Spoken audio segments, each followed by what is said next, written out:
जैसे अभी 2020 में कोरोना आया था, वैसे ही 100 साल पहले प्लेग नाम की एक महामारी जो है वो हिंदुस्तान में बहुत सारी जगहों पर फैली थी और शिरडी भी उनमें से और नासिक भी उनमें से एक था।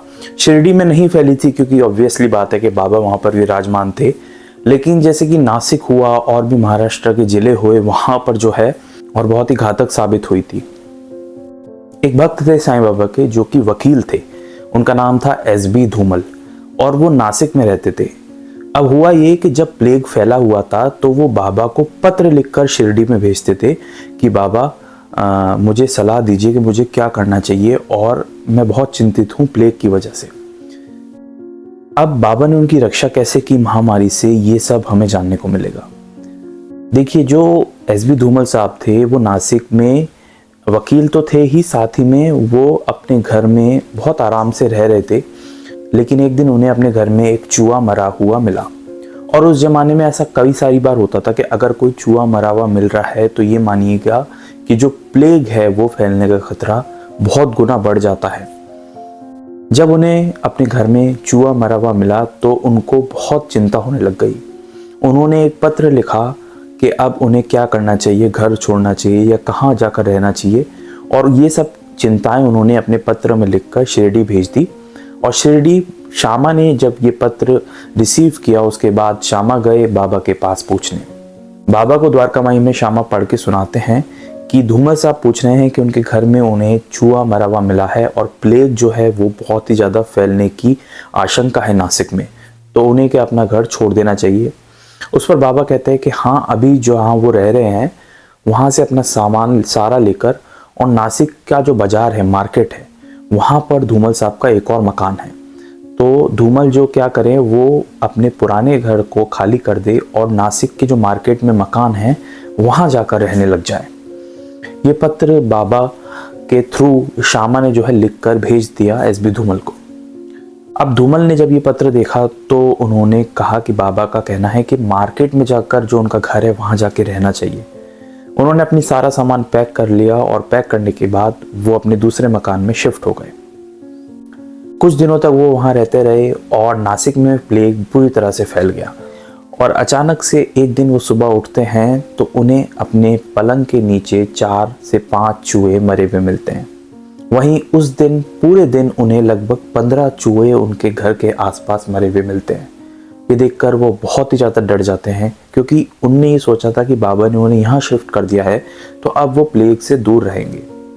फिर वो दोबारा पत्र लिखते हैं, बट साथ ही साथ वो पैकिंग भी शुरू कर देते हैं क्योंकि जिस तरीके से बाबा ने पिछली बार उन्हें घर शिफ्ट करने को कहा था, इस बार भी बाबा वही कहेंगे। तो वो अपना पत्र लिखते हैं बाबा के लिए और साथ में अपनी पूरी पैकिंग कर लेते हैं। और वो ये पत्र में लिखते हैं कि क्या मुझे ये घर भी खाली करना चाहिए बाबा। ये पत्र पहुंचता है श्यामा के पास। श्यामा लेकर जाते हैं बाबा के पास और बाबा बोलते हैं कि ऐसे कोई अपना घर बार बार खाली करता है क्या, या घर छोड़ के क्यों जाना, अपने घर से उनको क्यों ही जाना चाहिए।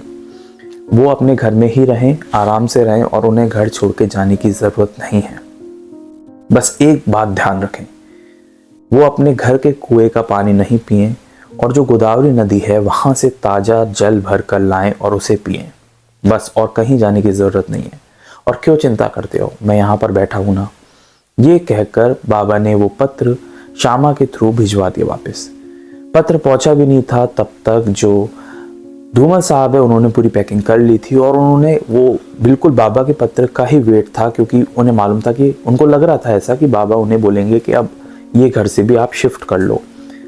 अब वो सारी पैकिंग उन्होंने कर ली।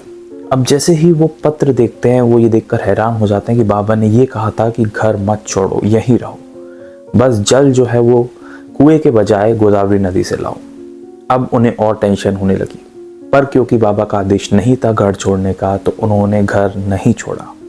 उनके कई संबंधियों ने, कई कर्मचारियों ने और जो उनके साथ उनके ऑफिस में थे या जो उनके मित्र थे, उन्होंने उन्हें खूब बोला कि तुम पागल हो क्या, इतनी बड़ी महामारी नासिक में फैल रही है और तुम मार्केट वाले घर में रह रहे हो, तुम इस घर को अभी खाली करो और हमारे साथ चलो, छोड़ दो ये घर, क्योंकि यहाँ पर प्लेग फैलने की जो प्रोबेबिलिटी है, जो आशंका है वो सबसे ज़्यादा है।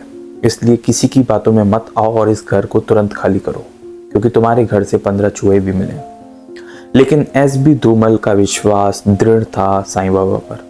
उन्होंने कहा, बाबा ने मना किया है, मतलब मुझे घर से एक पैर भी बाहर नहीं रखना, अब जो होगा देखा जाएगा। और वैसे ही हुआ, पूरा प्लेग आकर चला गया, वो एस.बी. धूमल को छू भी नहीं पाया। तो इस तरीके से बाबा ने इस महामारी से रक्षा की, एस.बी. धूमल और शिरडी के कई सारे लोगों की।